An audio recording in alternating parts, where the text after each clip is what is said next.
चलिए, अस्सलामु अलैकुम। हम आगे बढ़ते हैं। तो पीरियोडिक टेबल, जिसको नेम दिया गया है एनसीईआरटी में, classification of elements and periodicity in properties, इसका हम यहाँ पर एक क्विक रिवीजन लेते हैं। ऑलरेडी हमारा हो चुका है। इसमें हम जो पॉइंट्स पढ़ने वाले हैं, why do we need classification, Dobereiner triad, Newlands octave, Lothar Meyer volume, ये अपने नहीं है सिलेबस में, ठीक है। Mendeleev's periodic table, modern periodic table, IPC nomenclature, periodic trends में ये सारे points, shielding effect, nuclear atomic radius, ionic radius, ionisation, electron की एंथैल्पी, इलेक्ट्रोनेगेटिविटी। फिर पीरियोडिक ट्रेंड्स में पीरियोडिसिटी ऑफ द वैलेंस और ऑक्सीडेशन स्टेट, मतलब उसके ऑक्सीडेशन स्टेट कौन कौन से एलिमेंट का। फिर एनोमलस प्रॉपर्टीज, ठीक है। अब चलिए हम आगे बढ़ते हैं, शुरुआत करते हैं यहाँ पर। ओके, 19वीं सेंचुरी तक मतलब इस क्लासिफिकेशन एलिमेंट का कोई कुछ खास ऐसा स्पेशल स्टडी नहीं होती थी, क्योंकि वहाँ उस वक्त तक एलिमेंट्स की जो डिस्कवरी है वो ज़्यादा नहीं थी, ठीक है। 8 एलिमेंट्स डिस्कवर हुए, फिर धीरे धीरे हम आगे बढ़ते, एलिमेंट्स डिस्कवर होना शुरू हो गए। 8 से वो 16 फिर 64 तक चले गए, जो हम ऑलरेडी पढ़ चुके हैं, ठीक है, इंट्रो के अंदर। जो इंपॉर्टेंट पार्ट है हम उस पर कंटिन्यू डिस्कस करते जाएंगे यहाँ पर, ठीक है। डोबेराइनर्स ट्रेड्स, डोबेराइनर जो है इसने क्या किया, इसने 3 एलिमेंट्स के सेट बनाए। जैसे उसने क्या किया यहाँ पर, जैसे उसने यहाँ पर लिया, आप देखेंगे क्लोरो ब्रोमो आइडो, ठीक है, इसका एक ट्राइएड्स बनाया उसने, मतलब 3 एलिमेंट्स का जोड़ी, ठीक है। वैसे लिथियम, सोडियम और potassium, caesium, sorry calcium, strontium and barium, ये इनके यहाँ पर दिए गए हैं मासेस। और उनके मासेस से यहाँ पर क्या निकाला हुआ है उसने, एक एवरेज निकाला, जिसको arithmetic mean of atomic mass of the first and third element कहा जाता है। मतलब 35.5 Cl का और आयोडाइड का 127। अगर ये क्लोरो और आइडो का ऐड करते हैं डिवाइडेड बाय 2, तो अपने को मिलता है 81, जो कि नियरली ब्रोमो के बराबर है, 80। इसने एक बहुत अच्छा रिलेशन बताया था कि फर्स्ट और लास्ट एलिमेंट का आप मीन निकालिए, मतलब ऐड करके 2 से डिवाइड कीजिए, मिडिल एलिमेंट का आपको मिल जाएगा मास, ठीक है। तो ये एक अच्छा रिलेशन उसने यहाँ पर बताया था। वैसे इस लिथियम, सोडियम, पोटेशियम के लिए और कैल्शियम, स्ट्रोंशियम और बेरियम के लिए इसको कहा जाता है डोबेराइनर्स ट्राइएड्स। इनके प्रॉपर्टीज मैच होते हैं, अपने को ये भी पता है। क्लोरोब्रोमो आइडो हैलोजन फैमिली में है, lithium, sodium, potassium alkali metals है, और calcium, strontium, barium alkaline earth metal यानी सेकेंड पीरियड में आते हैं। तो उनके प्रॉपर्टीज भी मैच होते थे और बहुत सारे इसके पॉइंट्स अच्छे थे, लेकिन यहाँ पर ये कोई एक्सेप्टेबल नहीं था, क्योंकि उसके बाद और भी एलिमेंट डिस्कवर हुए जो इन ट्राइएड से मैच नहीं होते थे। चलिए, उसके बाद हम यहाँ पर आगे बढ़ते हैं। Next, Newland octave model. Okay, music में 7 सुर होते हैं, शुरू में मत हो जाओ आप लोग, सारे गामा, ठीक है, हाँ। तो वैसे ही उसने क्या किया, 7 एलिमेंट्स के उसने क्या किया, कुछ पैटर्न, यानी उसने एक सीक्वेंस में लगाया 7 एलिमेंट्स को, ठीक है, जो आप यहाँ पर देख सकते हैं, ठीक है। मतलब every 8th element repeats in the property. For example आप देखेंगे 1 2 3 4 5 6 7, अब 8th वाला सोडियम है, so 8th element is similar in the properties as first. समझा आपको? हर 7 एलिमेंट के बाद जो 8वां एलिमेंट आता है वो पहले वाले से प्रॉपर्टीज में मैच होता है। उसने देखा ये ऑब्जर्वेशन अच्छा है, फिर देखा sodium, magnesium, aluminium, silicon, phosphorus, sulphur, chlorine, तो कौन आया, potassium. Again potassium matches with lithium and sodium. तो उसने कहा कि तो जबरदस्त रिलेशन बन रहा है, तो उसने कहा कि अपन 7 के क्या करेंगे, इस तरह से रोज बनाना शुरू करेंगे। और बाद में हुआ भी ऐसे कि ये मैच होने लगे एक दूसरे से, सेकंड ग्रुप भी मैच होने लगा, ये भी थर्ड में बोरॉन और एल्यूमिनियम मैच होता है, और पीरियोडिक टेबल में यही सीक्वेंस में आज भी है।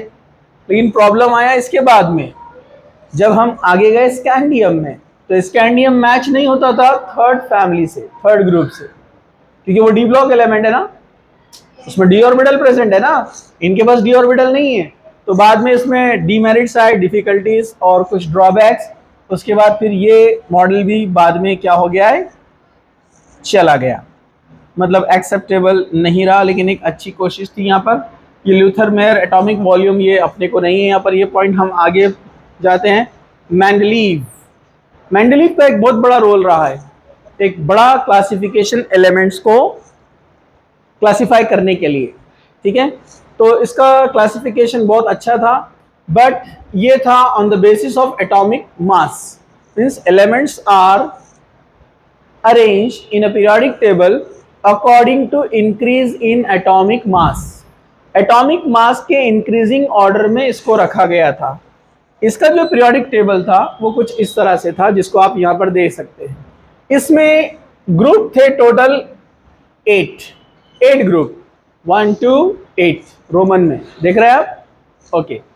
और यहाँ पर जो पीरियड्स थे, यहाँ पर अपने को 6 नजर आ रहे हैं, लेकिन उसने आगे और भी पीरियड्स इसमें ऐड किए थे, ठीक है। अभी जितना अपना सिलेबस से रिलेटेड हम स्टडी करते हैं यहाँ पर उतना। अब आप यहाँ पर देखेंगे जो उसने ग्रुप बनाए थे, first second third fourth fifth six seven 8, उसमें उसने ए बी इस तरह से रखा था, लेकिन उसमें भी कोई प्रॉपर ऑर्डर नहीं था। इसके बहुत सारे ड्रॉबैक्स थे। जैसे एक ड्रॉबैक अगर आप देखेंगे यहाँ पर, कि अगर हम देखते हैं तो एटॉमिक नंबर और एटॉमिक मास में यहाँ पर क्या होता था, और प्रॉपर्टीज में थोड़ा सा प्रॉब्लम आता था। जैसे आप देखेंगे यहाँ पर, कहाँ गया देखिए आप, पोटेशियम 39.102 है और कैल्शियम 40 है, गेटिंग, पोटेशियम 39 और कैल्शियम 40। और एक था ऑर्गन, आपको ऑर्गन यहाँ पर कहीं नजर आ रहा है, नहीं आ रहा है, तो ऑर्गन के लिए यहाँ पर कोई पोजीशन नहीं है, आप देख सकते हैं, ठीक है। दूसरा एक प्रॉब्लम था यहाँ पर, आप देखेंगे एक ही ग्रुप में रख दिया है सेम एलिमेंट को, आयरन कोबाल्ट निकेल, इनके मासेस हालांकि अलग अलग है। वैसे ही रुदेनियम रोडियम एंड पैलेडियम ये एक ग्रुप में रखा गया है, ठीक है। तो यहाँ पर मेंडलीव का पीरियोडिक टेबल का जो अरेंजमेंट था वो काफी हद तक अच्छा था, जिसमें से बहुत सारे पॉइंट्स को न्यू मॉडर्न पीरियोडिक टेबल में भी लिया गया, जिसको आप चेंज कर रहे हैं। जैसे पुराना अगर अपन मॉडर्न पीरियोडिक टेबल ले, मतलब मॉडर्न पीरियोडिक टेबल में भी पुराना वाला, तो आप देखेंगे उसमें रोमन में नंबर्स थे पहले, फर्स्ट ए सेकेंड ए, उसके बाद पी ब्लॉक में डायरेक्ट नंबर दिया था, थर्ड ए थर्ड बी। अब उसको चेंज किया है, फर्स्ट ए सेकेंड ए, और डी ब्लॉक वाला यानी जो अपना मिडिल वाला है ट्रांजिशन एलिमेंट, वहीं से शुरू कर दिया, second third A fourth A fifth A sixth A. पहले हालांकि थर्ड ए कहां पर था, पी ब्लॉक में, मैं आगे बताऊंगा अभी आपको, ठीक है। तो चलिए हम आगे चलते हैं। तो मेंडलीव का पीरियोडिक टेबल क्या बोलता है, ओनली 63 एलिमेंट उस वक्त तक डिस्कवर हुए थे, ओनली 63 एलिमेंट्स, ओके। 8 वर्टिकल रोज थे, वर्टिकल कॉलम कहेंगे हम उसको, और 7 group were subdivided into A and B. उसने ग्रुप्स को 7 रखा था इस तरह से। हमने मॉडर्न पीरियोडिक टेबल में क्या देखा है, ग्रुप वर्टिकल कॉलम्स है और पीरियड्स क्या है, हॉरिजॉन्टल। इसने लिया था 8 वर्टिकल रोज और 7 groups were subdivided into A and B, मतलब 7 के ए और बी लिया तो कितने हो जाएंगे, 14, okay. 8 group has 9 element in the group, ये 8 group 9 element, iron cobalt nickel, ruthenium rhodium palladium, ruthenium rhodium palladium, ये यहाँ पर देखिए, यहाँ पर रिपीट किया उसने यहाँ पर इसको। चलिए हम आगे बढ़ते हैं नेक्स्ट। 7 हॉरिजॉन्टल रोज, तो ग्रुप को इस तरह से बताया गया है, 8 वर्टिकल रोज, उसमें 7 group, division A B A B A B A B, total कितना हो गया, 14। और हॉरिजॉन्टल रोज कितने थे, 7, ओके। चलिए वहां इनकम्प्लीट था वो, हम आगे बढ़ते हैं। Merits of Mendeleev periodic table, Mendeleev periodic table की खासियत, खुसूसियत, स्पेशलिटीज क्या थी। Prediction of new elements, germanium gallium और स्कैंडियम, ये 3 न्यू एलिमेंट ऐड किए गए थे, ठीक है। मैं इंशाल्लाह पीडीएफ आपको सेंड कर दूंगा, ठीक है, ओके। आप नहीं भी लिखे तो चलेगा। सिस्टमैटिक स्टडी ऑफ एलिमेंट, जो ग्रुप में एलिमेंट आते हैं उनमें प्रॉपर्टीज मैच हो रही थी, इसमें भी प्रॉब्लम नहीं था। करेक्शन ऑफ एटॉमिक मासेस, ये बेरिलियम औरस यानी गोल्ड और प्लैटिनम, इनके पहले एटॉमिक मासेस करेक्ट नहीं थे, एक्यूरेट नहीं थे, मेंडलीफ ने उसको करेक्ट फॉर्म में रखा। ठीक है, ये इसके यहां पर जो है बेनिफिट्स। ओके, मेंडलीफ उसने क्या बताया, state that if the atomic weight of an element caused it to be place in the wrong group then the weight must be wrong. उसने कहा कि अगर आपने एलिमेंट को जिस ग्रुप में वो आना चाहिए उसके हटकर कहीं रखा तो उसके मास से आप पहचान सकते हैं कि आप गलती कर रहे हैं, इसको यहाँ नहीं होना चाहिए, क्योंकि अगर आपने गलत जगह रखा मतलब उसने अपने एटॉमिक मास से ज्यादा वाले या पीछे वाले में रख दिया। ये इसका एक अच्छा था रिलेशन जो उसने यहाँ पर बताया। लेकिन आफ्टर 1885 पहुंचते पहुंचते बहुत सारे एलिमेंट ऐसे डिस्कवर हुए कि अब मेंडलीफ का पीरियोडिक टेबल उसके काबिल नहीं रहा। हम आगे बढ़ते हैं। Defects of Mendeleev periodic table, खामियां, गलतियां, एरर्स क्या थे। पोजीशन ऑफ हाइड्रोजन, सबसे बड़ा इशू था कि हाइड्रोजन को कहां रखेंगे, क्योंकि हाइड्रोजन अल्कली मेटल से तो मैच होता नहीं, क्योंकि अल्कली मेटल्स पूरे क्या है, मेटल्स हैं, और हाइड्रोजन क्या है, गैस। दूसरा, इनको हैलोजन के साथ भी नहीं रख सकते हैं, क्योंकि हैलोजन की जो प्रॉपर्टीज है वो हाइड्रोजन से मैच नहीं होते, halogen are acidic in nature, समझा आपको। तो दो ये प्रॉब्लम था कि हाइड्रोजन को कहां रखा जाए, इसलिए आज भी मॉडर्न पीरियोडिक टेबल में आप देखेंगे हाइड्रोजन बीच में लिखा हुआ आता है। ठीक है, ये प्रॉब्लम आज भी है। कुछ प्रॉपर्टीज उसके फर्स्ट ग्रुप से मैच होते हैं, इलेक्ट्रॉनिक कॉन्फ़िगरेशन वगैरह, और कुछ प्रॉपर्टीज हैलोजन से मैच होते हैं, यानी उसका आयनाइजेशन एंथैल्पी एटसेट्रा। ओके, चलिए। Anomalous pair, argon and potassium, cobalt and nickel, tellurium and iodine. अब कुछ पेयर्स ऐसे आ गए जो कि एक दूसरे से मैच नहीं होते हैं। आर्गन गैस है जबकि पोटेशियम मेटल है। आर्गन नोबल गैस है ना, हम मॉडर्न पीरियोडिक टेबल में पढ़ते ना, तो ये मैचिंग नहीं हो रही थी। कोबाल्ट एंड निकेल मैच नहीं होते, प्रॉपर्टीज अलग अलग है। टेल्यूरियम मेटल और आयोडीन नॉन मेटल, मैच नहीं होता है, ये भी उसका ड्रॉबैक था। Second. Third, position of isotopes, अगर मास के हिसाब से जाएंगे तो हाइड्रोजन 11 को एक ग्रुप चाहिए और हाइड्रोजन 12 को दूसरा ग्रुप चाहिए ना, क्योंकि उसका मास क्या है, 2। अरे मास 2 है ना, तो उसको अलग ग्रुप देना पड़ेगा ना, जबकि ऐसा कोई ग्रुप है ही नहीं मेंडलीफ की पीरियोडिक टेबल में। और जबकि मॉडर्न पीरियोडिक टेबल में एटॉमिक नंबर से जाते हैं तो ये प्रॉब्लम ही सॉल्व हो जाता है ना, क्योंकि आइसोटोप उसी के ग्रुप में आएंगे जहां पर वो है, समझा। ठीक है, तो ये इसके ड्रॉबैक्स। चलिए हम आगे बढ़ते हैं। Chemically dissimilar elements are group together, जैसे copper Al, sorry first group, copper को फर्स्ट ग्रुप में और सोडियम को फर्स्ट बी में रखा गया है। कॉपर फर्स्ट ए में और सोडियम फर्स्ट बी में, एक ग्रुप में आ गए दोनों फर्स्ट। प्रॉब्लम क्या है, कॉपर ट्रांजिशन एलिमेंट है, D block, sodium alkali metal है, प्रॉपर्टीज मैच नहीं हो रहे, वैलेंसी मैच हो जाती है, ये भी एक बॉन्ड बनाता है, ये भी एक बॉन्ड बनाता है, कुछ प्रॉपर्टीज मैच होती है लेकिन मेजॉरिटी प्रॉपर्टीज मैच नहीं होती, तो मिस मैचिंग ग्रुप के अंदर थी, ये एक drawback. Chemically similar elements are placed in different groups, अब जो केमिकली सेम होते हैं उनको अलग अलग रखा गया है।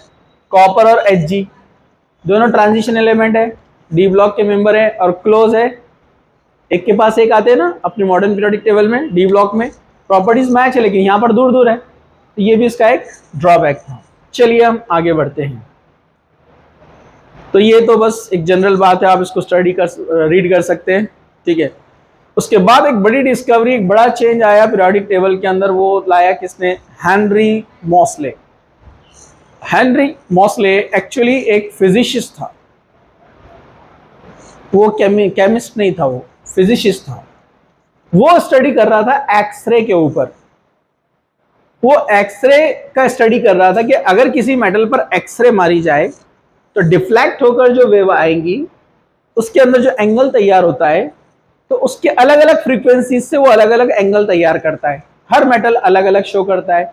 वो उस पर स्टडी कर रहा था, उसको बड़ा अच्छा रिलेशन मिला कि एलिमेंट्स चेंज करने से वो फ्रीक्वेंसी का एंगल क्या हो रहा है, चेंज हो रहा है। और उसको एक जबरदस्त रिलेशन मिला एटॉमिक नंबर और उस फ्रीक्वेंसी के ताल्लुक से, कि एटॉमिक नंबर जैसे जैसे चेंज हो रहा है, अलग अलग एलिमेंट रख के देखा उसने, वैसे वैसे फ्रीक्वेंसी वहां पर चेंज हो रही है उसका एंगल।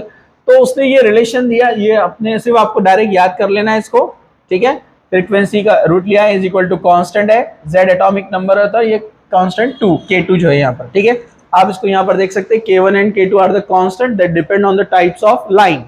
जो लाइन है चाहे वो k शेल की हो या l शेल की हो, ये लाइन को शो करेगा, k1 और k2, ठीक है। f is the frequency of the observed X-ray. जो एक्सरे है उसका जो फ्रीक्वेंसी है वो f को डिनोट करेगा, उसका रूट निकाला हुआ है, तो डायरेक्ट आप इसको लर्न कर लेना है, ठीक है, ओके। तो उसने देखा कि कुछ इस तरह से उसको ग्राफ मिले अलग अलग एलिमेंट के, एटॉमिक नंबर के हिसाब से। देखिए उसने मेटल्स को अरेंज किया, 20, 15, 20, 25, 30, 5 के गैप से आप देखिए एलिमेंट, तो उसको जबरदस्त सीक्वेंस मिला, ग्राफ उसको बहुत बेहतरीन मिले इस तरह से, ठीक है। ये आगे देखेंगे हम स्ट्रक्चर ऑफ एटम में k सीरीज l सीरीज क्या रहता है ये, ओके। तो इसको एक बहुत अच्छा रिलेशन मिला, तो उसने सोचा क्यों ना पीरियोडिक टेबल में जितने भी एलिमेंट्स हैं हम उनको उनके एटॉमिक नंबर के हिसाब से अरेंज करेंगे। आइडिया उन्होंने मेंडलीव से ही लिया, लेकिन अब उन्होंने कहा कि अरेंज हम उसको एटॉमिक नंबर के हिसाब से करेंगे।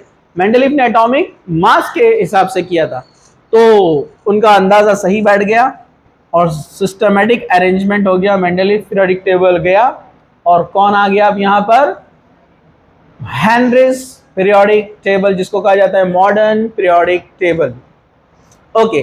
बहुत सारे साइंटिस्ट ने उसके ऊपर वर्क भी किया है बाद में, लेकिन एक प्रॉब्लम ये हुआ, पोलैंड का रहने वाला था हेनरी मोसले, और उस टाइम पोलैंड की वॉर चल रही थी, पोलैंड एंड जर्मनी से अलग हुआ था पोलैंड, जैसे इंडिया पाकिस्तान पहले एक थे, अलग हुए, ब्रिटिशर्स ने जैसे उनको लड़ाया इनको भी लड़ाया था, तो जर्मनी और पोलैंड वॉर हुआ, उसके अंदर जो है मिलिट्री वाले कम पड़ गए सोल्जर्स। गवर्नमेंट ने अपील की कि सिविल पर्सन जो है, सिविल जो लोग हैं वो भी मिलिट्री में ज्वाइन कर सकते हैं। तो ये साइंटिस्ट के साथ साथ देशभक्त भी था, ये आर्मी में गया और बेचारा उसमें शहीद हो गया, ठीक है। तो इसका बहुत बड़ा योगदान, बहुत बड़ा इसका पार्टिसिपेशन है, जो आज हम मॉडर्न पीरियोडिक टेबल पढ़ते हैं, ठीक है। चलिए, ये है मॉडर्न पीरियोडिक टेबल, जिसके अंदर आते हैं कितने ग्रुप, 18 ग्रुप्स आते हैं यहाँ पर। हम इसको और बड़ा कर सकते हैं,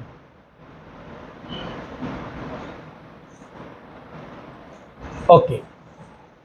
ये टोटल वर्टिकल कॉलम्स जो आपको नजर आ रहे हैं ये हैं 18, तो यहां पर होते हैं 18 ग्रुप्स, ओके। ये वर्टिकल कॉलम्स को ग्रुप कहा जाता है, और 7 हॉरिजॉन्टल रोज, 7 हॉरिजॉन्टल रोज कॉल्ड पीरियड्स। क्या बोलते हैं इनको, पीरियड्स, ओके। अभी ये पुराना इमेज है इसलिए यहां पर एलिमेंट्स नहीं आए हैं, लेकिन अभी ये सब आ चुके हैं, ठीक है। हमने देखा इसको जब हमने डिटेल में देखा था, तो ठीक है, ओके। तो ये मॉडर्न पीरियोडिक टेबल आप यहाँ पर देख सकते हैं, इसकी रोमन नंबरिंग भी की गई है, देखिए आप, फर्स्ट ए सेकेंड ए, बराबर है ना। देखिए थर्ड ए यहाँ पर दिया है, लेकिन अब एनसीईआरटी में चेंज होकर आया, पता है ना आपको, अभी कंटिन्यू है, थर्ड ए, यहाँ फर्स्ट ए सेकेंड ए, ये कौन है, third A, fourth A, fifth A, sixth A, seventh A, उसके बाद 8, समझा आपको। अभी कंटिन्यू है पूरे ग्रुप यहां से यहां तक, तो ये अब रोमन नंबर में कंटिन्यू जाएंगे, और यहां पर से जो शुरू होगा उसको बी नेम दिया है, third B, fourth B, fifth B, समझा आपको, अरे समझा क्या।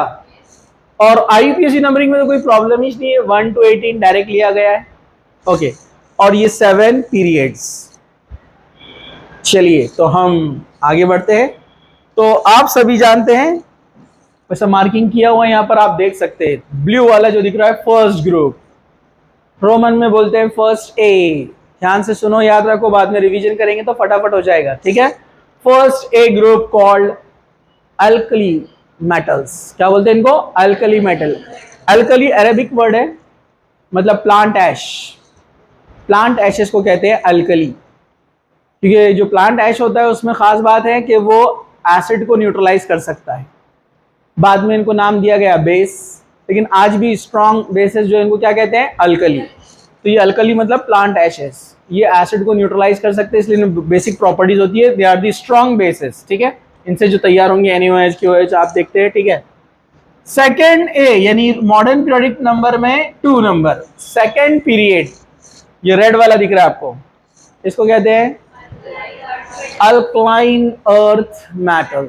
ये अल्कलाइन अर्थ मेटल है, सिमिलर प्रॉपर्टीज है लेकिन इसके कंपैरिजन में थोड़े वीक बेस है, लेकिन ये भी अल्कलाइन अर्थ मेटल्स है। ओके, चलिए उसके बाद आप देखेंगे ये पर्पल कलर का बीच में पूरा नजर आ रहा है, they are called transition metals यानी डी ब्लॉक।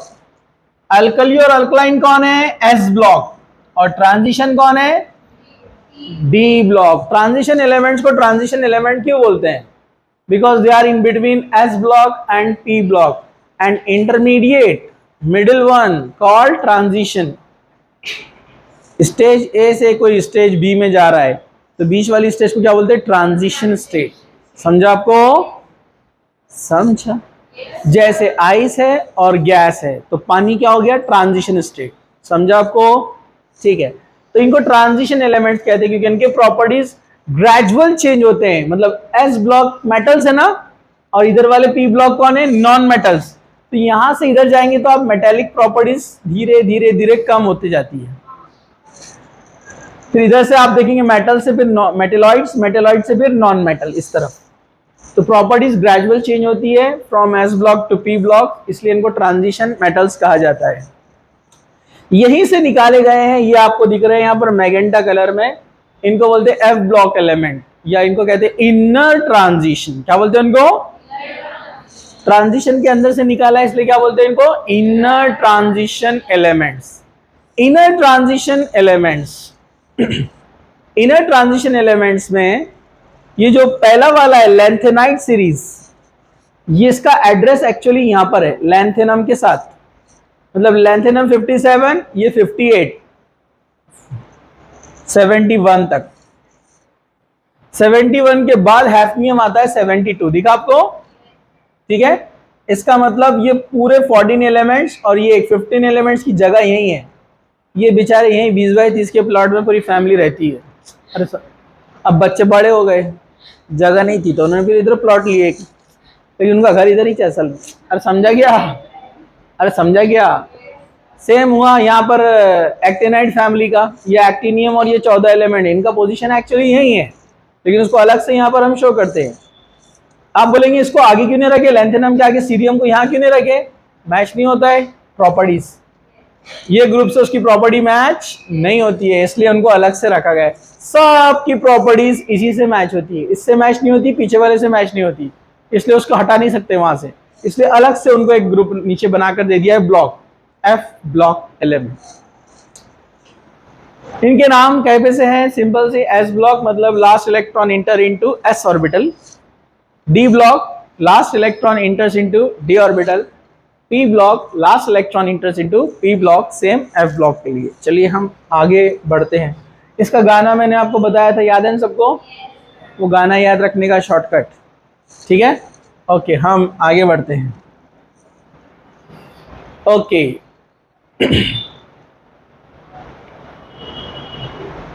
तो ऑलरेडी हम पढ़ चुके हैं, इनको कहा जाता है मेन ग्रुप एलिमेंट या रिप्रेजेंटेटिव एलिमेंट। किसको? यहां से ये यहां तक, यहां से यहां तक, यहां से यहां तक, क्या बोलते हैं इनको? Main group element. Dark line दिख रही है आपको? ये डार्क लाइन दिख रही है ना यहाँ तक? इनको मेन ग्रुप एलिमेंट या रिप्रेजेंटेटिव एलिमेंट बोलते हैं क्योंकि ये अपने नीचे वाले एलिमेंट को रिप्रेजेंट करते हैं। इनकी जो प्रॉपर्टीज है नीचे वालों की प्रॉपर्टी क्या है? सेम। तो मेन ग्रुप एलिमेंट या रिप्रेजेंटेटिव एलिमेंट्स। डी ब्लॉक को अभी नाम देगा ट्रांजिशन एलिमेंट्स, और नीचे वाले क्या थे? Inner transition elements. ठीक है, हाँ ये इमेज में ऐड किया उन्होंने यहाँ पर, रदरफोर्डियम, डिस्बोर्शियम, ये ऐड किया है यहाँ पर। वैसे और भी ऐड हो चुके हैं, ये पुरानी इमेजेस हैं। चलिए हम आगे बढ़ते हैं। ये एक डायगोनल लाइन दिख रही है आपको? ये सेपरेट करती है नॉन मेटल्स को मेटल्स से। रेड लाइन के इधर पूरे मेटल्स और ऊपर कौन है? नॉन मेटल, और बीच में कौन होते हैं? मेटेलॉइड्स। तो मेटेलॉइड्स यहां पर कौन से कलर में दिख रहे हैं आपको? लाइट ग्रीन कलर दिखा आपको? 1 2 3 4 5 6 7 7 मेटेलॉइड्स है, याद रखिए। कितने हैं? 7 मेटेलॉइड्स। नॉन मेटल कितने हैं? पहले में 4, फिर 3, 7 और 2 9 और 1 10। और ये पूरे noble gas they are non metal. और समझेगा आपको? ठीक है, ओके। तो यहां पर ये दिख रहा है आपको, ये अच्छा, ये याद रखिए अच्छे से, मेटेलॉइड्स ये नोबल गैसेस, ये तो अपन ने 100 बार लर्न किए तकरीबन। ठीक है, इधर वाले पूरे पूरे मेटल्स है जिसमें से कुछ लिक्विड स्टेट में होते हैं। जैसे कौन कौन है? गैलियम, थोड़ा सा टेम्परेचर बढ़ेगा रूम का तो लिक्विड बन जाएगा, वो 25 डिग्री के ऊपर बढ़ा दिए तो लिक्विड बन जाएगा। सीजियम, फ्रांसियम, ये लिक्विड स्टेट में होते हैं। ठीक है, मेटल है लेकिन लिक्विड स्टेट में। मर्क्यूरी लिक्विड स्टेट में होता है ना, ठीक है, वो अपन डी ब्लॉक में पढ़ेंगे रीजंस क्या है उसके। ठीक है, ये लिक्विड स्टेट में होते हैं कुछ, तो इसका एक, ये तो आपको बहुत अच्छे से लर्न हुआ है, अपन ने काफी प्रैक्टिस की है इसकी। चलिए हम आगे बढ़ते हैं। Long form of periodic table. Long form of periodic table, उसके features, they are arrange according to increase in atomic number. सबसे पहले एटॉमिक नंबर के अकॉर्डिंग इनको रखा गया है। Explain the position of element in relation to other element.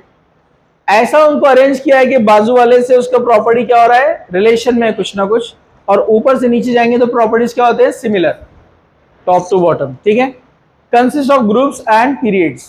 Systematic groups है, systematic periods है। चलिए हम आगे बढ़ते हैं। ये ऑलरेडी हम देख चुके हैं। टोटल 18 ग्रुप्स है, पीरियड कितने हैं? 7। पहला जो यहां पर लिया गया है एलिमेंट, पहले जो पीरियड है फर्स्ट पीरियड, कितने एलिमेंट आते हैं उसमें? 2, हाइड्रोजन हीलियम। फिर सेकंड और थर्ड में कितने?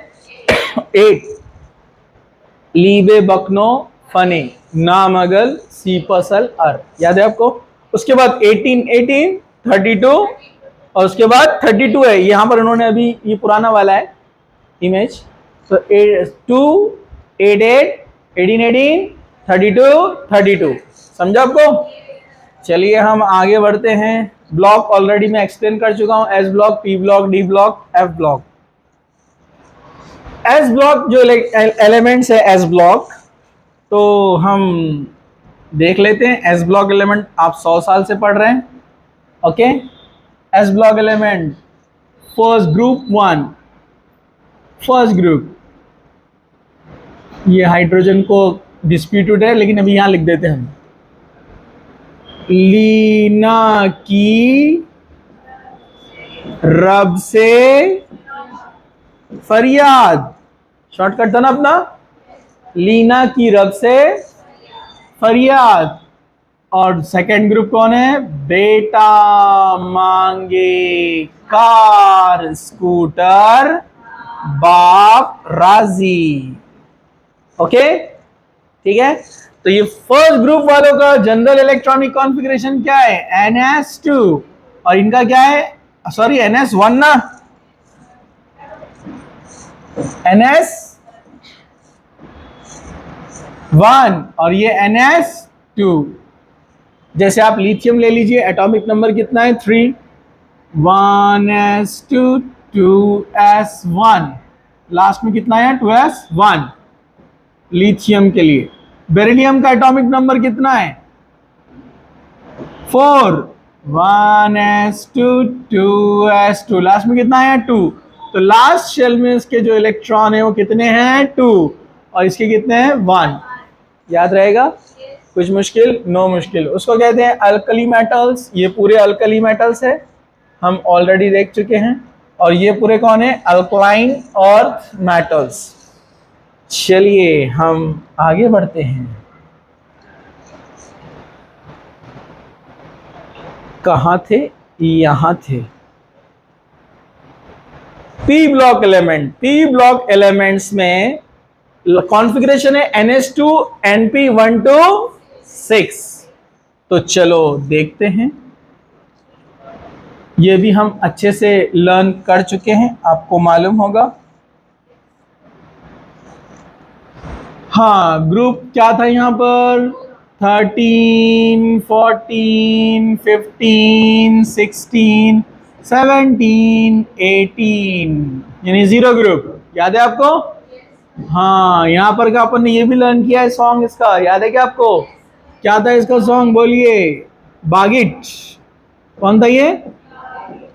बागिट। यहाँ कौन आ गया?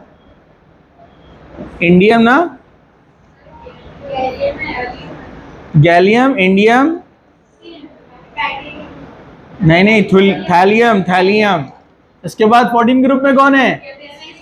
इधर आ जाओ। केमिस्ट्री सर गिव सन की प्रॉब्लम।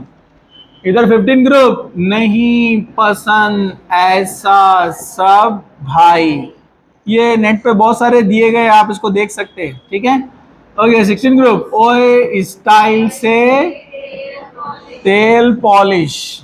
ओके, ये तो बचपन से जानते हैं, फ्लोरो, क्लोरो, ब्रोमो, आइडो, एस्टाटाइन। और ये तो आप 100 साल पहले से जानते हैं, हीलियम इसके ऊपर यहाँ पर लेंगे हम। उसके बाद यहाँ पर कौन है? Neon, argon, krypton, xenon, radon. तो आप देखेंगे इसका एटॉमिक नंबर बोरॉन का कितना है? 5, 6, 7, 8, 9, 10। तो बोरॉन का जो इलेक्ट्रॉनिक कॉन्फ़िगरेशन है, अगर आप देखेंगे बोरॉन का इलेक्ट्रॉनिक कॉन्फ़िगरेशन आप देखेंगे यहाँ पर 1s2 2s2 2p1 हो गए 5। अब ये 1s2 2s2 2p1 है, तो आप जब बोरॉन से कार्बन में जाएंगे तो 2p2 बन जाएगा ना। ये 2p1 है ना, वो 2p2 बनेगा, फिर 2p3, 2p4, 2p5, 2p6। समझा आपको? 6 तक भरेगा ना। हाँ, लेकिन 2 नंबर ये इसलिए क्योंकि पीरियड नंबर 2 है। नीचे आएंगे तो पीरियड नंबर 3, 4, 5, 6, 7। तो वो 2 नंबर चेंज होते जाएगा, उसको 2 को क्या कर देंगे अपन? n। क्या लिखेंगे? मतलब यहां पर अगर 1 की जगह n लिखते हैं तो उसको क्या बोलेंगे आप? ns2 np1। तो ये क्या बनेगा? ns2 np1, ns2 np2, ns2 np3, ns2 np4, ns2 np5, ns2 np6। मतलब 6 मतलब 1 to 6 है ना। तो इन शॉर्ट पूरा क्या बन जाएगा? ns2 np1 to 6। समझा? इसमें मेटल्स होते हैं, नॉन मेटल्स होते हैं और मेटलॉइड होते हैं। चलो अब हम आगे बढ़ते हैं। क्या सब लोग तैयार हैं? चलिए हम आगे बढ़ते हैं। डी ब्लॉक को भी जरा ध्यान से देखिए आप लोग। इकड़े बगा इकड़े। हाँ, डी ब्लॉक को भी आप देखिए। डी ब्लॉक के भी आपने लर्न किए थे? अरे किए कि नहीं किए? हाँ, हमने डी ब्लॉक को भी लर्न किए थे। थोड़ा सा ध्यान से देखिए, बाद में हम स्पीड से आगे बढ़ेंगे। थोड़ा इसको बढ़ाने की जरूरत है। अब देखिए, तो पीरियड नंबर 1, 2, 3, 4, 5, 6, 7। अपने डी ब्लॉक कहां से शुरू होते हैं? 4 से। 4 से शुरू होता है 3D सीरीज, इससे शुरू होता है 4D सीरीज, और ये 5D सीरीज, और ये 6D सीरीज। जैसे स्टीव, क्रमन, फेकोनिकुस, इधर वाइजरनबमो, टक्रूरा, पड़ अकड़। समझा आपको? इधर यस, बोलो बोलो। लाहाफ्ताओ, रिओसर, पटाओ, एजी। तो अगर आप स्कैंडियम को पकड़ लेते हैं, नंबर है 21, in electronic configuration 1s2 2s2 2p6 10 हो गया, 3s2 3p6 18 हो गया, उसके बाद 4s2 3d1 हो गया 21। एक्चुअली 4s का एनर्जी 3d से कम होता है इसलिए वो पहले आएगा, याद रखना है, ठीक है। 4s में 2 इलेक्ट्रॉन, टोटल 20 हो गए यहां तक, और ये एक गया, तो last electron second last shell में गया, बराबर है ना। इसकी लास्ट शेल कौन है? 4, क्योंकि फोर्थ ग्रुप में ना, लेकिन इलेक्ट्रॉन कहा जा रहा है सेकेंड लास्ट शेल के डी में, इसलिए इसको क्या लिखते हैं, अगर ये 4 में गया तो 3 को आप 4 - 1 बोल सकते हैं। अरे बोलो ना, 4 को 3 को हम 4 - 1 बोल सकते हैं। अगर मैं 4 की जगह n लिखता हूं तो क्या आएगा, ns2, क्या लिखेंगे इसको, ns2। अब ये 4 की जगह 3 की जगह क्या लिखते हैं, 4 - 1, तो यहां पर n की जगह n के बाद जो भी आने वाला है उसको क्या लिखेंगे, n - 1 d1, समझा। तो स्कैंडियम की पूरी सीरीज का जनरल इलेक्ट्रॉनिक कॉन्फ़िगरेशन क्या बनेगा, ns2 np1, बरोबर।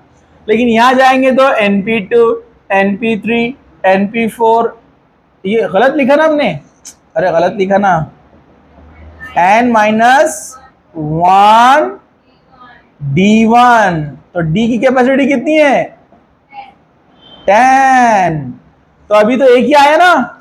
अब यहां जाएंगे तो d2 d3 d4 d5 d6 d7, समझा आपको, d10 तक जाएगा। तो पूरा एक साथ लिखना रहा आपने को, तो क्या लिखेंगे अपन, ns2 n - 1 d1 to 10। अब समझा, समझा क्या, चलो चलो। इनकी वेरिएबल वैलेंसीज होती है, कुछ पॉइंट्स है डी ब्लॉक के, वेरिएबल वैलेंसी है, हम डी ब्लॉक में आपने देखा वीडियो में, high melting point boiling point होते हैं, कलर कंपाउंड्स होते हैं। हम वैसे आगे भी उसको रिवाइज करेंगे डी ब्लॉक को भी, आप लोग पहले लेकिन उसको ऑनलाइन पूरा देख लो, इंशाल्लाह उसका भी अपन रिवीजन लेंगे ऐसे ही। एफ ब्लॉक चलो अब इतना दूर आए तो एफ ब्लॉक को भी देख लेते हैं, वक्त है अपने पास काफी अभी, ठीक है। चलिए हम आगे बढ़ते हैं। एफ ब्लॉक एलिमेंट को आप देखेंगे n-2f n-1d ऐसे दिया गया है। तो डायरेक्ट एग्जांपल देखा तो समझ में आता है, वैसे बोलने से समझ में नहीं आता है। चलो हमने लैंथेनाइट और एक्टिनाइट दो देखे हैं, मालूम है ना आपको, लैंथेनाइट्स एंड एक्टिनाइट्स। लैंथेनाइट सीरीज, इसका भी अपन ने शॉर्टकट देखा था, हाँ देखा ना, आगे देखने वाले थे वैसे।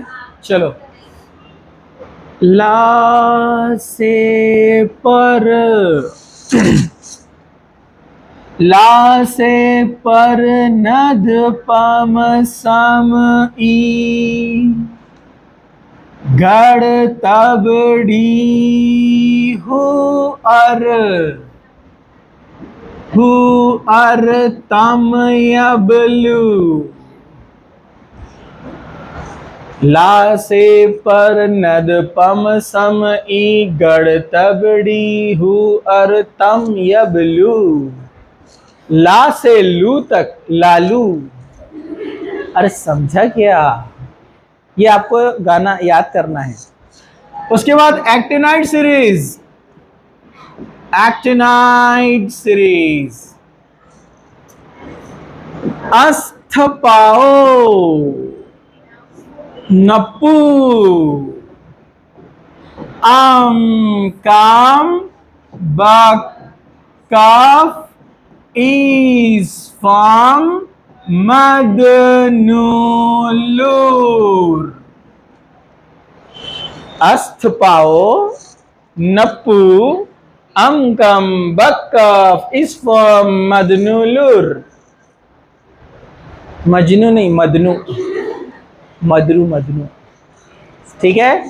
हाँ ये स्टार्ट होता है फ्रॉम 50 57 से 71, और ये स्टार्ट होता है फ्रॉम 89 से 103। तो इनका इलेक्ट्रॉनिक कॉन्फ़िगरेशन अगर अपने को बनाने का रहा लैंथेनम का, तो हम लैंथेनम का इलेक्ट्रॉनिक कॉन्फ़िगरेशन कैसे बनाते हैं जरा ध्यान से देखो। ओके, झांकते रहो, बोलने वाले ने थकना चाहिए, आप लोग थक गए।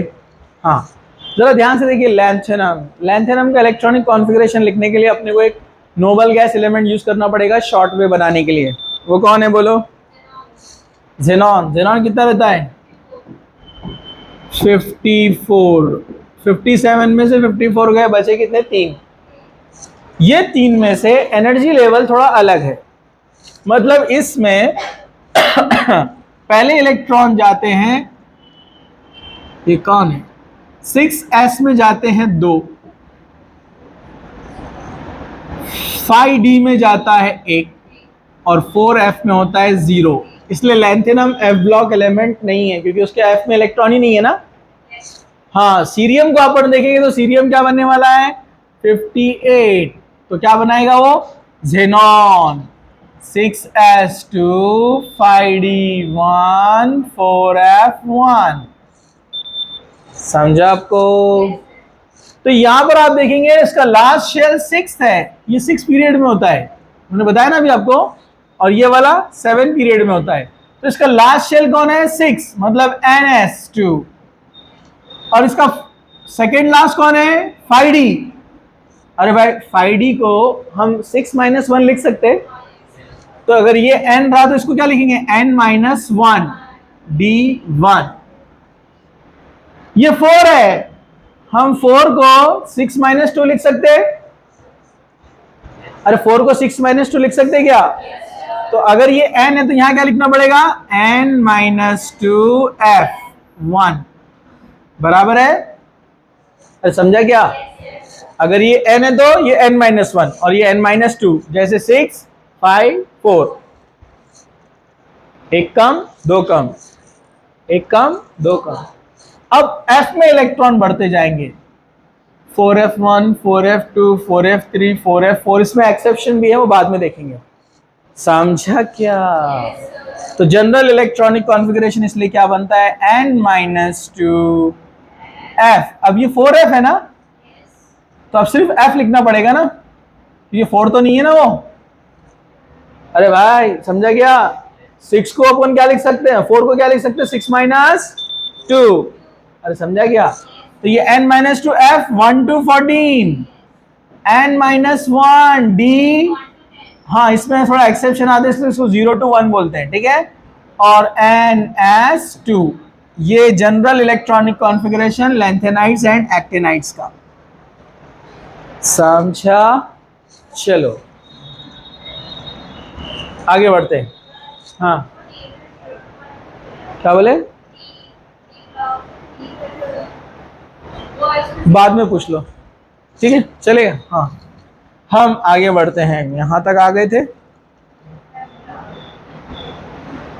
ये ऑलरेडी मैं बता चुका हूँ। रिप्रेजेंटेटिव कौन है, ट्रांजिशन कौन है, इनर ट्रांजिशन कौन है, metal non metal metalloid features भी बता दिया मैंने आपको। इसके मेरिट्स क्या क्या बेनिफिट हुए मेंडलीव के मुकाबले में, ये डायरेक्शंस ये भी हो चुका था। ये भी थोड़ा एक थ्योरेटिकल पार्ट है कि जो हमने नीचे वाले एलिमेंट्स हम देंगे ना, कौन सा पीरियड 7th वाला, उसमें ये नेम्स यूज़ किए गए हैं, तो उनके प्रेफिक्सेस क्या क्या है उसने बताया है। 1 के लिए क्या, 0 के लिए क्या, 2 के लिए क्या, ठीक है। तो ये वाले चार्ट में जो है ना अन नियम, इसके लिए किसके लिए यूज होता है, तो एक बार आप उसको देख लेने का। Okay, modern periodic table, periodic properties में अपने को पढ़ना है shielding effect, atomic radius, ionic radius, ionisation enthalpy, electron gain enthalpy, electron negativity. चलिए स्टार्ट करते हैं। Periodic trends in chemical properties, periodicity of valency और ऑक्सीडेशन स्टेट वगैरह हम जिसको बोलते हैं, या एनोमलस बिहेवियर, ये सारे पॉइंट्स आगे आएंगे। चलिए, shielding effect, the decrease in nuclear charge यानी nuclear force of attraction on outermost shell. क्या होता है न्यूक्लियर चार्ज और क्या होता है शील्डिंग इफेक्ट, ये दोनों मैं आपको बताता हूं अभी। ये है न्यूक्लियस, ये शेल्स है,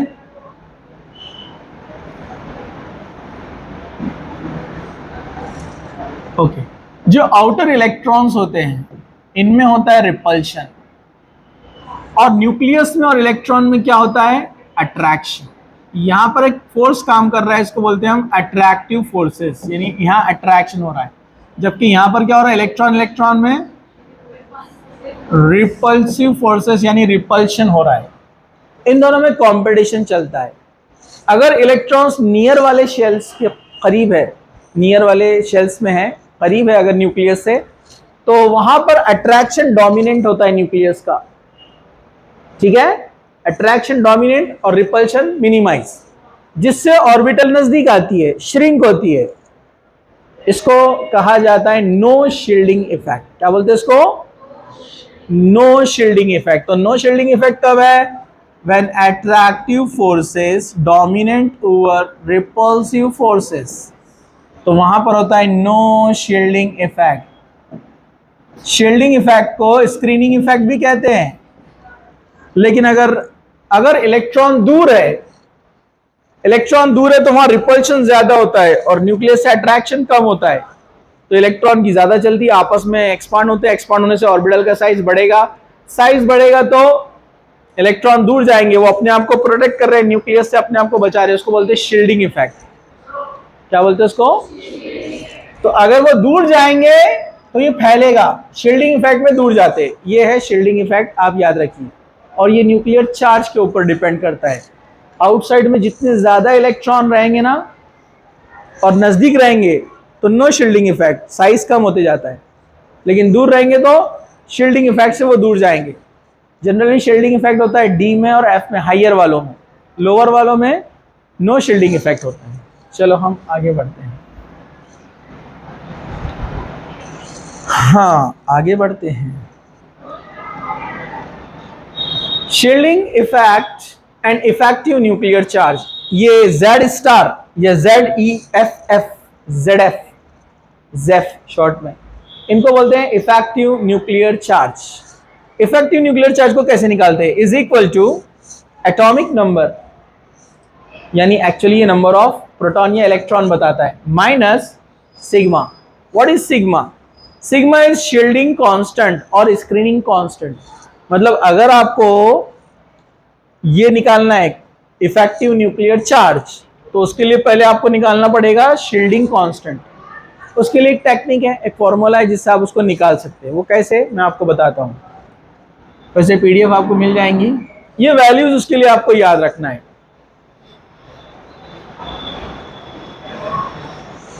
ये पॉइंट्स पढ़ेंगे आप थोड़ा कंफ्यूज हो जाएंगे, मैं आपको डायरेक्ट बता देता हूं। Each electron in the same principal shell contribute 0.35 to sigma, यानी 0.30 इन केस ऑफ 1s।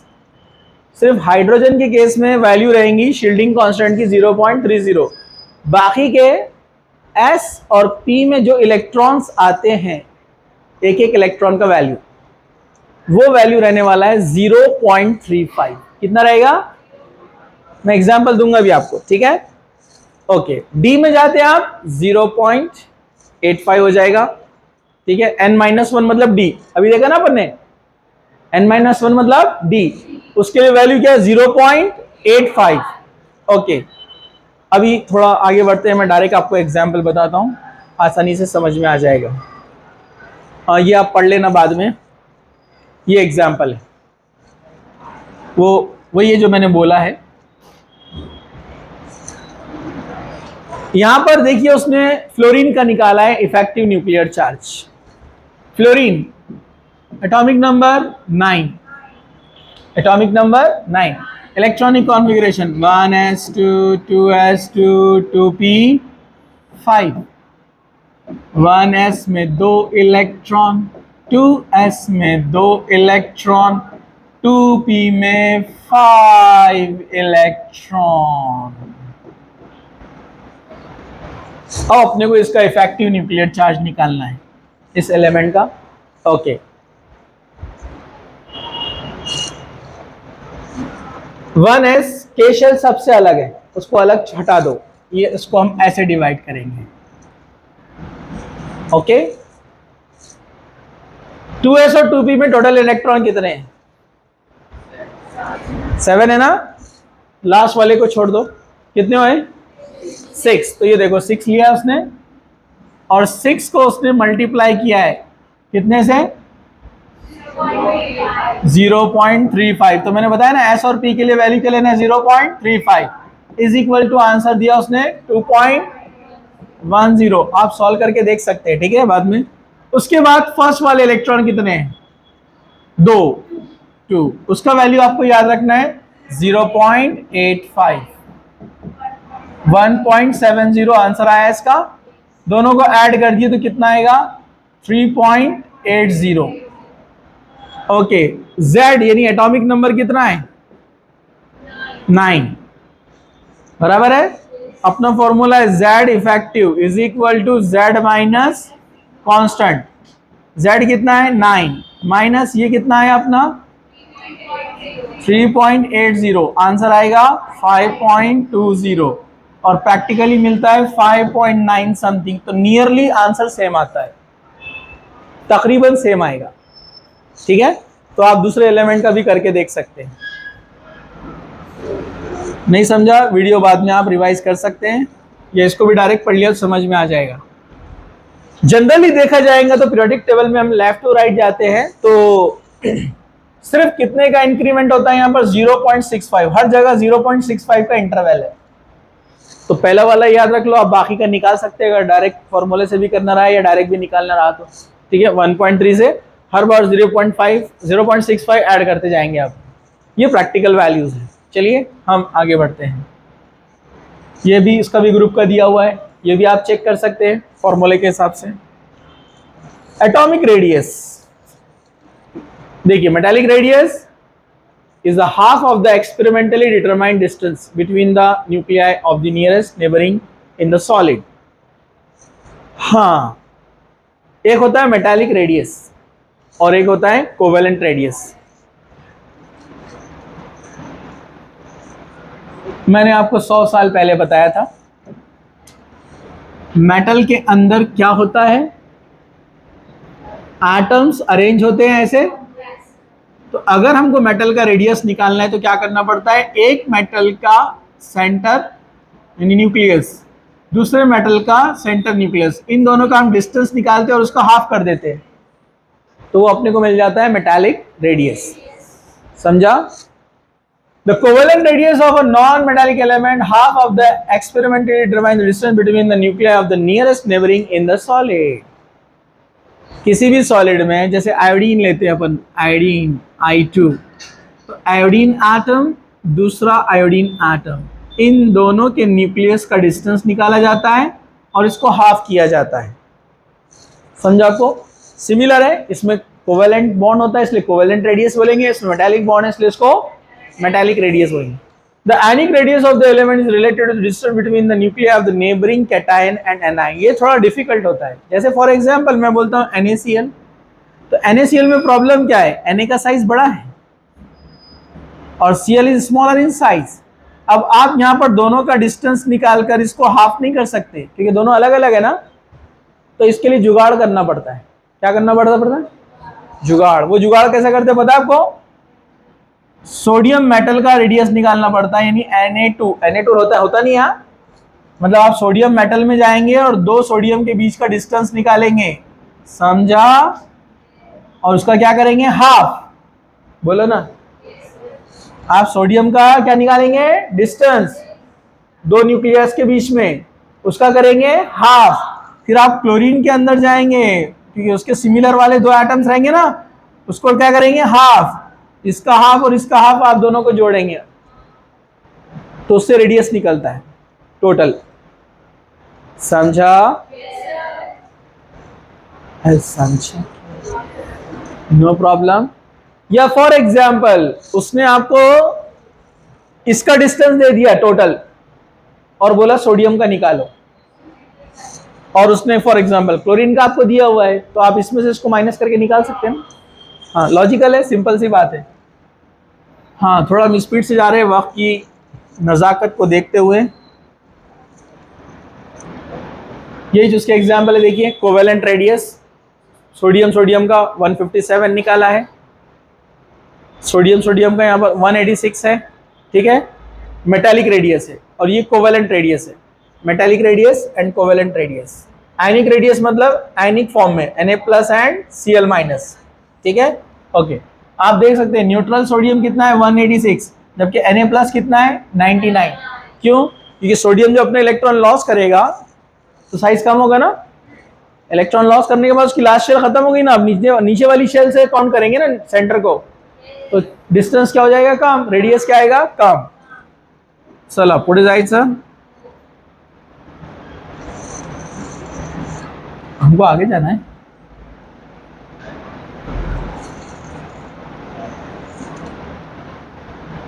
वही जो बात चल रही थी अपनी एटॉमिक रेडियस, ओके, ये कैटायनिक रेडियस, ठीक है।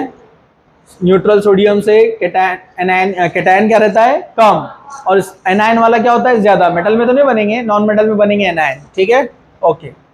ये देखिए आप, न्यूट्रल Cl से बड़ा होता है क्लोराइड आयन, ये 99 है, ये 181, समझा आपको। चलो एटॉमिक रेडियस आप देखेंगे जितने इलेक्ट्रॉन ऐड होंगे साइज बढ़ता जा रहा है। ये +3 है मतलब सबसे कम इलेक्ट्रॉन, +2 मतलब एक इलेक्ट्रॉन बढ़ गया, +1 मतलब एक इलेक्ट्रॉन और बढ़ गया, न्यूट्रल मतलब इलेक्ट्रॉन और बढ़ गया, माइनस मतलब एक इलेक्ट्रॉन और बढ़ गया, 2 माइनस मतलब और बढ़ गया, समझा आपको। जितने ज्यादा इलेक्ट्रॉन उतना साइज इंक्रीज, समझा, ओके। चलो हम आगे बढ़ते हैं। पीरियोडिक टेबल में left to right atomic size decreases, top to bottom, ये याद रखिए आप। चलिए हम आगे बढ़ते हैं। कुछ एक्सेप्शन है जो हम ऑलरेडी पढ़ चुके हैं डिटेल में, वो आपको थोड़ा ध्यान रखना पड़ेगा। तो ये ग्राफ दिया है उसका एटॉमिक रेडियस का, ये वही है, ये भी। आयनाइजेशन इंथैल्पी, आयनाइजेशन एनर्जी, ये मैंने आपको बताया था, वैसे एक बार और हम रिवाइज कर लेते हैं। Ionization energy, it is the amount of energy required to remove last electron, outermost electron from a gaseous atom। जैसे ये सोडियम है, सोडियम, ये सोडियम क्या है सॉलिड।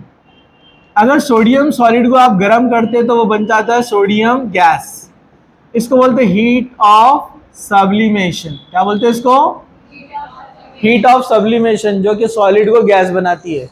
फिर जो सोडियम गैस है, इस सोडियम गैस में से अपन इलेक्ट्रॉन बाहर निकाल रहे हैं तो वो Na+ गैस बनेगा प्लस इलेक्ट्रॉन, इसको बोलते हैं आयनाइजेशन इंथैल्पी, समझा। IEB बोलते हैं इसको, आयनाइजेशन इंथैल्पी।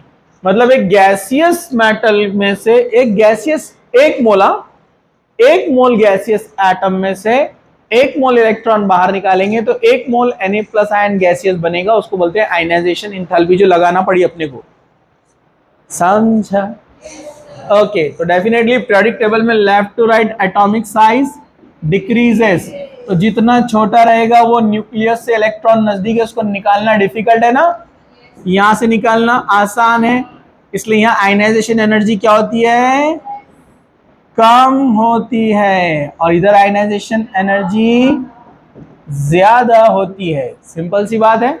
चलो हम आगे बढ़ते हैं। वही है जो मैंने अभी आपको बताया, पहला इलेक्ट्रॉन निकालेंगे तो आयनाइजेशन एनर्जी फर्स्ट बोलते हैं, और दूसरा इलेक्ट्रॉन निकालेंगे तो आयनाइजेशन एनर्जी सेकंड, और usually second ionization energy almost double than the first. पहले 1000 लग रही तो बाद में 2000 लगेगी, तीसरा वाला निकालना है तो 4000, उसका डबल, 2 का डबल 4, ठीक है, अप्रोक्सीमेट।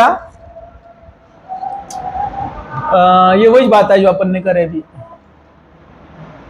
ये भी मैंने बता दिया आपको, ठीक है। साइज ऑफ द एटम, अगर एटम का साइज बड़ा है इलेक्ट्रॉन निकालना आसान, आयनाइजेशन एनर्जी कम, लेकिन अगर न्यूक्लियर चार्ज ज्यादा है तो निकालना मुश्किल, ठीक है। टाइप्स ऑफ इलेक्ट्रॉन उस पर भी डिपेंड करता है वो, लेकिन क्योंकि अपना रिवीजन लेक्चर है इसलिए अपने को थोड़ा सा फास्ट लेना पड़ेगा। On moving down the group, अगर हम पीरियोडिक टेबल में ऊपर से नीचे जाते हैं तो एटॉमिक साइज क्या हो रहा है इंक्रीज, न्यूक्लियर चार्ज इंक्रीज होने वाला है, नंबर ऑफ इलेक्ट्रॉन बढ़ रहे हैं ना, Z स्टार क्या है? Effective nuclear charge. अभी जो पढ़े, effective nuclear charge due to screening is almost constant. Effective nuclear charge left to right बढ़ रहा था, याद है ना, 0.65 0.65 0.65, अभी देखा ना, लेकिन ऊपर से नीचे जाते हैं तो नहीं बढ़ता है, हालांकि चार्ज बढ़ रहा है, इलेक्ट्रॉन बढ़ रहा है। स्क्रीनिंग इफेक्ट की वजह से ऑलमोस्ट कांस्टेंट रहता है, ऊपर से नीचे जाएंगे तो इफेक्टिव न्यूक्लियर चार्ज। क्यों? क्योंकि वहां हो रहा है screening effect. What is screening effect? Shielding effect. Number of shell बढ़ रहे ना, तो इलेक्ट्रॉन न्यूक्लियस से दूर जाना पसंद करते हैं, चले जाओ। अरे समझा क्या? अरे समझा क्या? नंबर ऑफ इलेक्ट्रॉन ज्यादा है तो पीरियोडिक टेबल में लेफ्ट टू राइट क्या हो रहा था? इफेक्टिव न्यूक्लियर चार्ज बढ़ रहा था ना, लेकिन टॉप जब ऊपर से नीचे जाते हो शेल बढ़ रहे हैं, उस वजह से इलेक्ट्रॉन दूर होते जा रहे हैं। इफेक्टिव न्यूक्लियर चार्ज बढ़ना चाहिए था लेकिन नहीं बढ़ा। क्यों नहीं बढ़ा? क्योंकि वो दूर है ना, वो स्क्रीनिंग इफेक्ट कर रहे हैं, इसलिए न्यूक्लियर चार्ज कांस्टेंट। दोनों लड़ रहे हो, न्यूक्लियर चार्ज भी स्क्रीनिंग इफेक्ट भी, तो उन्होंने आपस में भाईचारा करा दिए, जान दो जितना जैसा वैसा, ना कम न ज्यादा। There is an increase in number of inner electrons which shield in valence electron from the nucleus। वही बात चल रही शील्डिंग इफेक्ट की। चलो, on moving across the period left to right the atomic size decreases। सबको पता है ionization energy बढ़ेगा, इफेक्टिव न्यूक्लियर चार्ज इंक्रीजेस। ये तो 100 साल से पढ़ रहे अपन, 0.65 से बढ़ रहा ना। हाँ, however there are some exceptions, जैसे ionization energy of beryllium is higher than that of boron। Beryllium का आयनाइजेशन एनर्जी, अरे ये क्या लिख रहे, कुछ भी। बेरिलियम का आयनाइजेशन एनर्जी बोरॉन से ज्यादा, हालांकि एटॉमिक नंबर 4 और ये 5। अरे भाई इसका बढ़ना था ना, लेकिन नहीं बढ़ा। Reason 1s2 full filled orbital, इधर 1s2 इनकम्प्लीट शेल। जब फुल फील्ड रहती है, हाफ फील्ड रहती है, एम्प्टी रहती है, उसमें स्टेबिलिटी ज्यादा होती है, और जहां स्टेबिलिटी ज्यादा है वहां से इलेक्ट्रॉन निकालना बहुत मुश्किल है। अरे समझा क्या? अब इलेक्ट्रॉन निकालना मुश्किल है तो एनर्जी ज्यादा लगेगी ना, समझा? चलो हम आगे बढ़ते। Ionization of nitrogen is greater than oxygen. Oxygen की ज्यादा होना था, नाइट्रोजन की ज्यादा हो रही, समझा? चला पुढे जायचं। ये वही है क्या? वही। हाँ, अब ये क्वेश्चन आंसर है, आपने सॉल्व करना घर पे बैठे बैठे चाय पीते पीते। इलेक्ट्रॉन गेन इंथैल्पी, इसको भी आप जानते हैं। What is electron gain enthalpy? Bore हो गए एक ही कलर से क्यों? मेरा वाला पिंक येलो जो क्लियर दिखता है, ठीक है। अब थोड़ा सा क्लियर इमेज बनाते ना। अरे क्यों रुक गया यहाँ पर?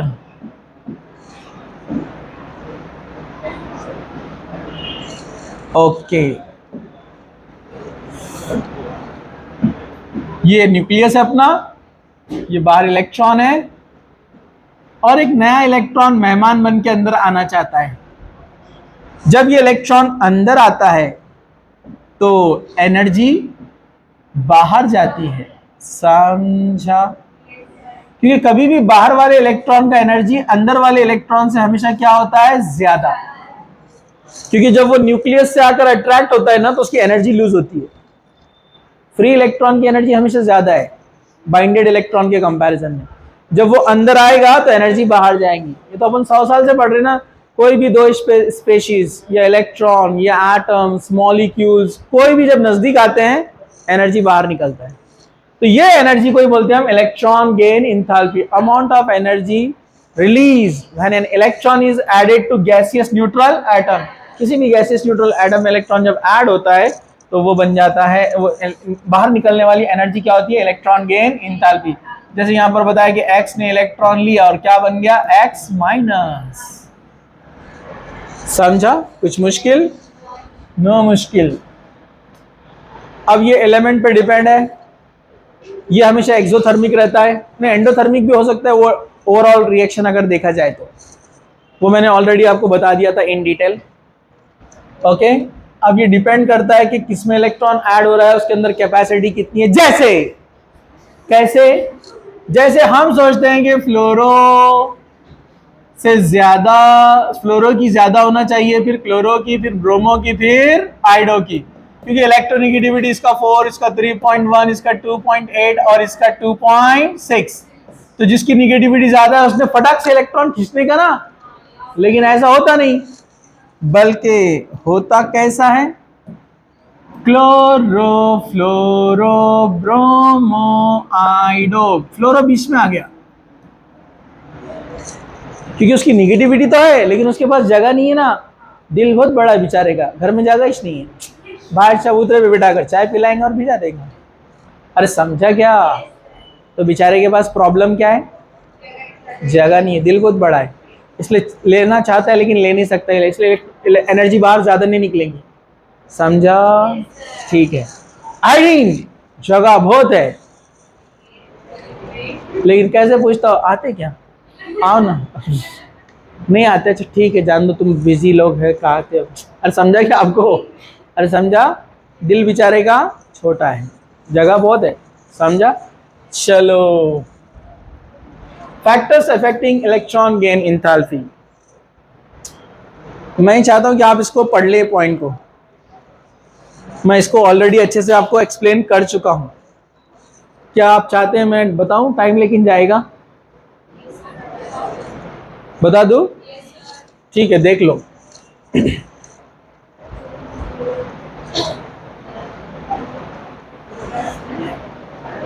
इंक्रीज इलेक्ट्रॉन गेन एंथैल्पी के बारे में हम यहां पर देख रहे हैं, जरा ध्यान से देखिए आप लोग, डेल्टा EGH से उसको रिप्रेजेंट करते हैं, it increase with in increase the force of attraction exerted by the nucleus on the electron increase constantly, the atom has greater tendency to attract the additional electron, its electron gain enthalpy increases, become more negative, electronegativity ज्यादा है, nuclear charge ज्यादा है, जितना अच्छा nuclear charge उतना अच्छे से electron को वो अट्रैक्ट करेगा अपनी तरफ, जितना न्यूक्लियर चार्ज ज्यादा इलेक्ट्रॉन गेन एंथैल्पी ज्यादा, न्यूक्लियस का चार्ज जितना ज्यादा वो इजीली इलेक्ट्रॉन खींचेगा, और उसको क्या कहते हैं हम, इलेक्ट्रोनेगेटिविटी, ठीक है?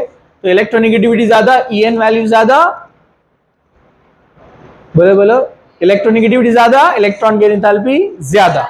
दूसरा एटॉमिक साइज, जैसा प्रॉब्लम हो गया फ्लोरीन का, बेचारे की इलेक्ट्रोनेगेटिविटी तो ज्यादा थी 4, लेकिन इलेक्ट्रॉन लेने के लिए जगह नहीं है ना, साइज कम है ना, तो ये भी फैक्टर है। तीसरा इलेक्ट्रॉनिक कॉन्फ़िगरेशन, इलेक्ट्रॉनिक कॉन्फ़िगरेशन का मतलब क्या, इलेक्ट्रॉनिक कॉन्फ़िगरेशन का मतलब अगर वो पहले से एम्प्टी फील्ड, हाफ फील्ड या फुल फील्ड है तो खामखा एक इलेक्ट्रॉन लेकर वो अपनी स्टेबिलिटी को खराब नहीं करना चाहेगा, समझा? तो जिनको ऑलरेडी एम्प्टी फील्ड है, जैसे नाइट्रोजन के पास 3 इलेक्ट्रॉन रहते हैं, मतलब हाफ फील्ड है ना, X Y Z, तो वो खामखा क्यों लेगा, स्टेबिलिटी लॉस होगी ना, अरे बोलो ना,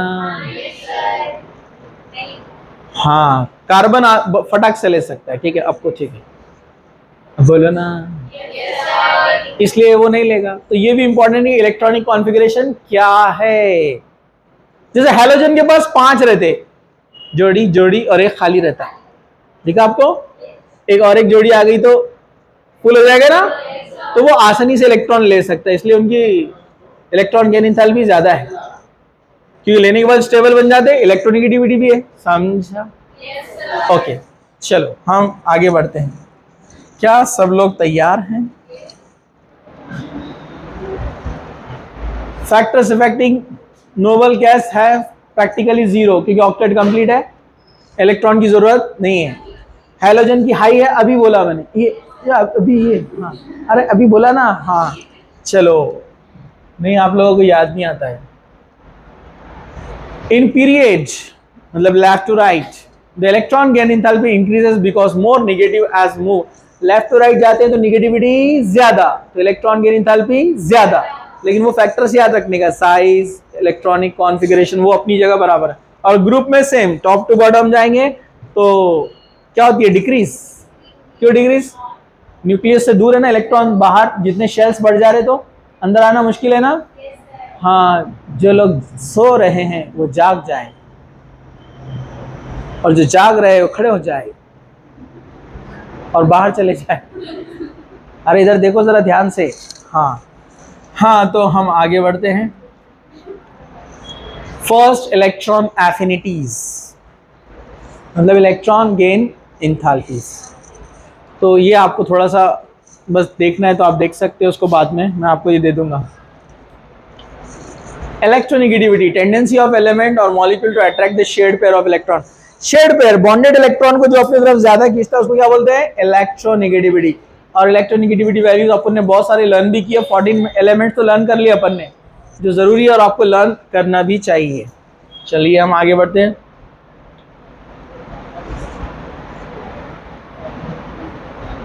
Z atomic number increases but effective nuclear discharge almost क्या होता है? Remain constant top to bottom. Reason क्या था? स्क्रीनिंग इफेक्ट, बताया ना मैंने आपको। हाँ, पीरियोडिक टेबल में इलेक्ट्रोनेगेटिविटी का ट्रेंड बता रहा है। Number of shell and increases, ऊपर से नीचे जाते हैं, शेल इंक्रीज हो रहे हैं तो नेगेटिविटी क्या होगा? कम। शेल ज्यादा, नेगेटिविटी कम। ओके, मैं एक बार इसको आपको सभी चीजें एक साथ एक जगह बता देता हूँ, क्योंकि ये पार्ट तो खत्म हो गया है। थोड़ा सा शॉर्ट में 5 मिनट में आपको बताता हूँ मैं। थोड़ा ध्यान से देखो इधर। अपन क्या करेंगे, एक पेज बढ़ाएंगे और एक अपना गाना पहले वाला लिख देंगे। ली बे बात no funny. Left to right atomic size क्या होता है? डिक्रीज। ये कितना अच्छा काम की चीज हो गई अभी माशाल्लाह अपने पास।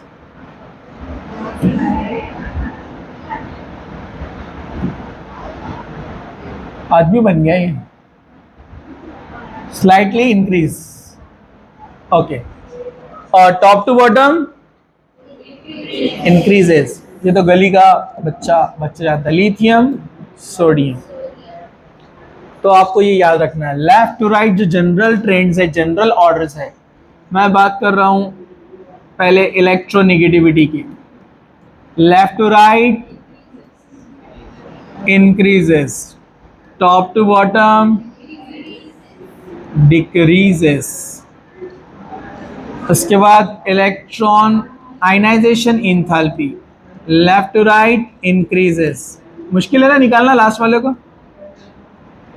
Top to bottom decreases, okay. Electron gain enthalpy, मतलब इलेक्ट्रॉन ऐड होगा तो इलेक्ट्रॉन बाहर जाएगा। अगेन लेफ्ट टू राइट, आसानी से ऐड होगा ना? अरे बोलो ना, इधर decrease. Effective nuclear charge Z star, left to right increases, top to bottom तोबा तोबा कांस्टेंट। स्क्रीनिंग इफेक्ट की वजह से अभी देखा अपन ने, सो गए क्या सब? अरे जरा ध्यान से देखो इधर। ये था शॉर्ट में पूरा पीरियोडिक टेबल। तो इसको आप अच्छे से एक बार देख सकते हैं। वैसे मैं PDF आपको इंशाल्लाह सेंड कर दूंगा। कल हम ट्राई करते हैं सम बेसिक कंसेप्ट का रिवीजन इंशाल्लाह। कल वैसे फ्राइडे है, ट्राई करते, नहीं हुआ तो सैटरडे, ठीक है? तो यहाँ पर हम स्टॉप करते हैं। चलिए